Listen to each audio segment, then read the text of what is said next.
আজকে আমি করব শাপলার রেসিপি। শাপলা দিয়ে আমি ভেলা তৈরি করব। এই যে শাপলার ভেলা আমি তৈরি করে রেখেছি। দেখো এটা কি করে করতে হয়। এই যে এমনি সমান সমান করে কেটে তারপরে এই যে একটা কাঠি এমনি করে ঢুকিয়ে দেবে, দুই দিকে দুটো কাঠি ঢুকিয়ে দিয়ে করবে। একটু ফাঁকা থাকলে ভালো হবে, তাহলে ভেতর দিয়ে মশলাটা যাবে, তাহলে আরও ভালো হবে। এই যে এইভাবে এই যে আমার করা আছে, আমি আগেই করে রেখেছি। এখানে লাগবে আমার লবণ, হলুদ, কর্নফ্লাওয়ার, চালের গুঁড়ো, তিল, সাদা তিল গুঁড়ো করে বেটে দেব, আর বেসন আর কাঁচা লঙ্কা। ভেলা রেডি। এবার তেল দিলাম, এবার ভেলা ভাজা হবে।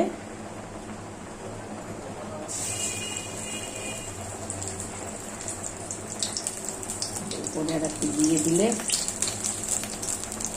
সব জায়গায় হবে। হয়ে গেছে আমার শাপলার ভেলা। তোমাদের ভালো লাগলে করে খেও, আমাকে লাইক করো।